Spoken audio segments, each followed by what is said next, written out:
guys, welcome back to Amelia's Music Jam Sesh, the show that talks all about music. I'm Amelia MISTS, and today we're talking about our top 5 favourite songs with Freddie B. Brown. We also have to answer for you at the end of the show some questions, so make sure you listen all the way through. Woo! So, with me today I have Freddie B. Brown, who is one of my dearest and nearest and clearest of friends, if that makes sense. I've known him for about 2 years now, and I'm lucky to be acquainted with him. And we work together, we live together currently, and we're just embracing all our time together. Welcome, Freddie. Hello, I'm glad to hear that I'm clear, as well as dear and near. But clear is great. I've never been clear before, but you know what? I'm feeling clear at the moment. I feel you're feeling clear, because I can see you clearly. Oh, that's such a... Yeah, I'm lost for words. So the reason why I've actually brought Freddie onto this podcast is due to the fact we have a very similar music taste, and we're also very passionate about it. And he's knowledgeable, and I thought, why not have someone who's funny, witty, pretty, fitty, lovely, musically inclined, and just have a bit of fun with it. And obviously we're very weird, so I thought, Freddie, come on, I would love you to be a guest. I think the best thing about podcasts is that you could tell them I'm absolutely beautiful and they'd have no idea. I could be naked for all the listeners know. You never know, he might be, people. Well, I'd hope you'd be able to confirm that I'm not. No, thank you very much for having me on. I'm honestly so excited. We do have very similar taste in music, as in it's very good. Well, you can be the judge of that. Without further ado, we will be moving on to our top 5 favourite songs. Should we name them first, and then we go into depth about them, or shall we... I think we just tease them. Okay. I think we tease them. Okay, so I don't know what order you want to do these in. I haven't done mine in any particular order whatsoever. Me too. Okay, cool. I like that. It's just like straight out there. Just the first thing that comes to our mind. Okay, so do you want to kick us off? Let me guess. Is it by Justin Bieber? Close. No, okay, so the first one that I'm going to say, actually, who's a massive fan of him, is Billie Eilish, Ocean Eyes. No way! Yeah. Okay, that's such a smart shout. It's so weird that you say that, because obviously my sister, being a bit younger than me, is completely obsessed with Billie I Eilish. can imagine, she's quite cool like her as well. I know, everyone says this. My sister's way cooler than I am. You're both different. But cool. I say you're cool, but you're cool in an old-fashioned way. Yeah, old school cool. Yeah. Anyway, talk to me about Billie Eilish. Why? Well, obviously, I don't know if you know much about her. I will admit, I know she's got pretty funky hair. Yeah. And a lot of followers. A lot. No, so Billie Eilish is obviously a lot younger. I believe she's 18. No way. Yeah, and she's been a singer-songwriter her whole life with her twin brother, Phineas. And am I right in saying that Phineas writes her music for her?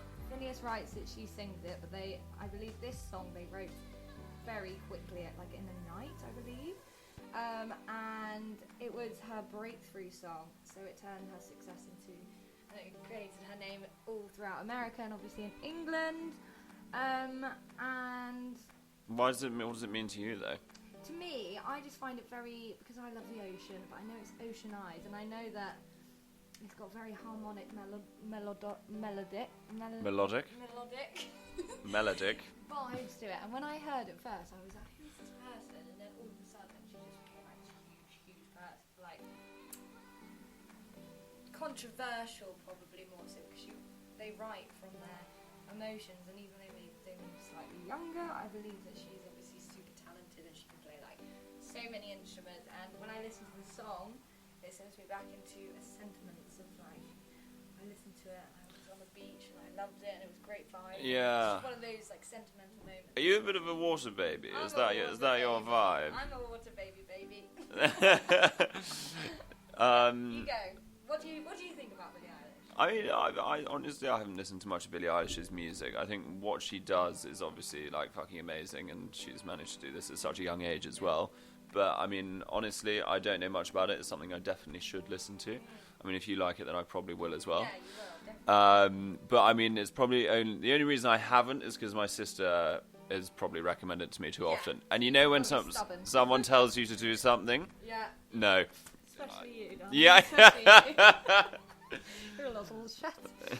But yeah, so what's your favourite song? Okay, I'm going to go on a slightly different tangent here. So, the first song that I've chosen to bring to the table today, can you see it? I'm presenting it on the table. He's presenting it on the table. Is Mr. Brightside by The Killers, which, I'm sorry, it's just got to be one of the best songs written of all time. All time, like. I mean, you're smiling already. I'm smiling. You can't stop. Even as soon as you said that, I bet you half the people will pause the podcast now and be like, right. No. Oh, God. Oh, it's just so good. I mean, you bear in mind, it was released in, 2004, and you will still hear it played in, like, all those dive bars. Year 8 disco. Year 8 discos. Yeah, exactly, yeah. The Killers keep getting older, but Mr. Brightside stays the same age. Like, oh, so classic. The first time I ever heard it live was with a couple of my mates. We went to V Festival, which is actually the first festival we went to. And I know, yeah, well, I turned up with my Hunter Wellies, my red shorts, and a cricket jumper.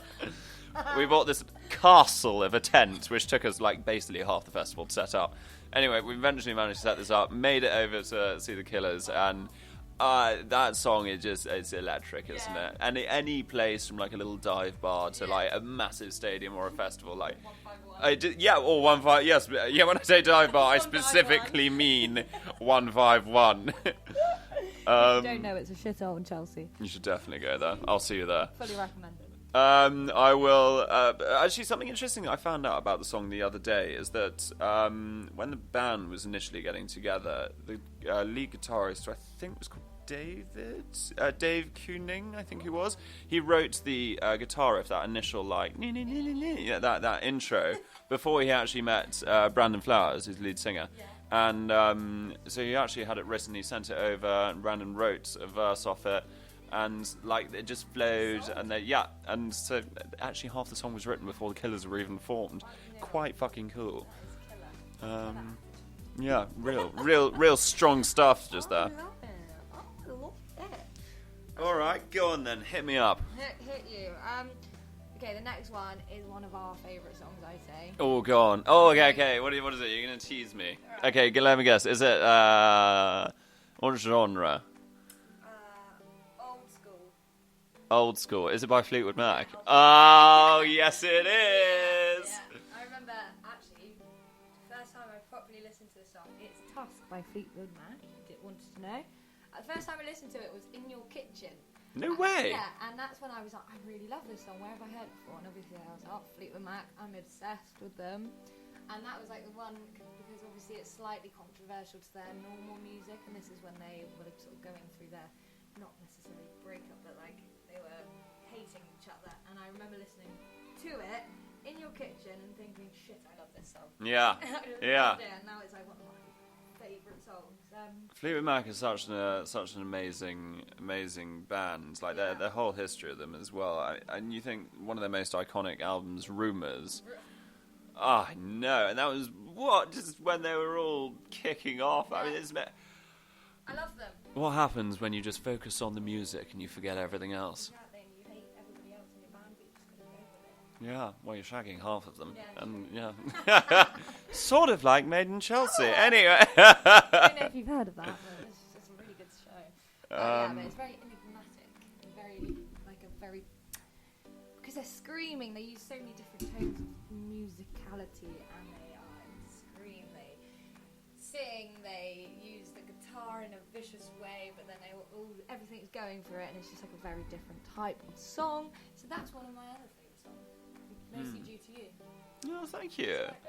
Well, you know me, just introducing the world. You've got to.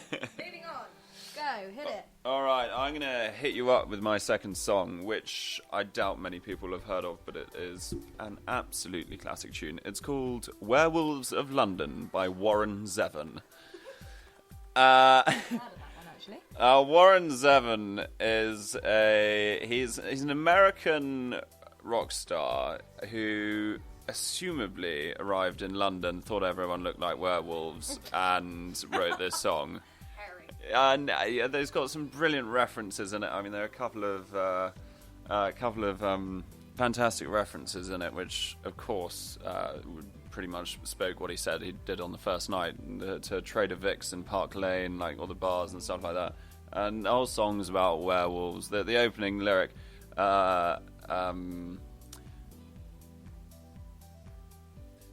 Yeah. Okay, hold on. It's really good. Anyway, just listen to the opening. There's one halfway through which is like, I'd like to meet his hairdresser or something like that. Because, of course, werewolves very hairy. It's really great. I'm not selling it very well. No, but it's your favourite song for you, so that's why it matters. So. Yeah, well, exactly. It means a lot to me. I mean, the first time I ever heard this song was when my dad played it to me. We went to America, and we were driving to see my godmother, I think in Carolina somewhere. And we were all feeling, well, it was, a 2-week trip, and you got like maybe 8-9 days in. It's been like, oh, yeah, I'm missing London now. And he played this song, and we were all singing the chorus, "Ow, werewolves of London." And it's a song that I always listen to when I'm away, mostly, and it really reminds me of home. Oh. Not because everyone looks like werewolves in London, I hasten to add. We've had haircuts, I promise. Yeah! Great, I love that. Thank you for that one. Right, next one. What are we on now? 3? Which is track 3 from Amelia. Track 3. Right, so... Oof, gosh, I got a text. Got text! I don't like doing it because it distracts me. Okay, so if you don't know this, one of my other favourite bands is in 1975. Oh, yeah. You know that. And Girls, I think it's probably because when I listened to it, it first came out when I was probably around 16, 17, and it's like, typical summer, every night I made it. When you shouldn't you be fucking with somebody your age instead of making... Wasn't that a bit like... Isn't it a bit sort of, I'm going through my rebellious stage, I'm going to listen to rock and roll for the first time. Precisely. It was like an indie pop sort of vibe, and I actually loved it. It was actually released... Wait, it was 2013, and it's 27 years ago, so I was 14. I was very rebellious at 14. No. But yeah, isn't that interesting? But they were obviously quite unknown at that moment, and then all of a sudden they just hit off, and every song... There's one song in the whole entirety of their music which I don't like. Go on. And that's because it's screaming and it's like, I can't remember what it's called, but it's like, don't like it. I don't like it. But everything else, I don't know what it is. It's because the lyrics are so, again... Are they relatable by any chance? Have you heard Chocolate? Yeah. No, they are controversial. They talk about world issues, which obviously is very important, and they put it in a way which is so like, and they use their music videos to create awareness of things. And what do they use their music videos for? I haven't seen any of them. Like, for example, there's ones with like showing the war and everything, and like the fox hunting and all of these little things. They just short snippets of like actual videos, and you watch it and you're like, oh my gosh, this is actually happening. And then you listen to the lyrics, and then it becomes so like important. And I think that's why I have that sort of connection with them. But, yeah, I've seen them live. No, really meaningful. Live. Oof, I actually love them. I love them. I think they're absolutely fucking insane. But yeah. So why particularly that track out of, you say you love all of their music, why that one? Because it's very upbeat, and it's just the lyrics are really fun, and I thought they were quite funny, even though it's probably a bit derogatory to 17-year-olds, but hey, shouldn't you be fucking with somebody your age instead of making changes? Quote. There we go. Yeah. Definitely going to get taken down for that. I don't think about that. But yeah, so there we go. That's one of now Freddie's third track. Third track. I can't do the rest of it like that. I'm sorry. Right, hit it. So my third track is Habits by Tove Lo. Stay High, specifically the Hippie Sabotage remix, which of course is an absolute banger, but the original is also fantastic as well. This song, ironically, this is my breakup song. I had to bring one breakup song to the podcast, and this is it. The reason why it's sort of related so much to me, first of all, the music video was almost exactly like my time that I spent up in Bristol after the breakup. We just did a solid week of absolute partying, and the lyrics in it, stay high all the time to get you off my mind. And not that I do or condone the use of drugs. We're talking about endorphins and all the natural stuff. And basically I just had an absolutely awesome time for the entire week, and it really sort of helped me. And the music video is sort of... I think it'd be better. Should we just sing all of the songs? On here. Yeah. Give you little demos. Yeah. oh.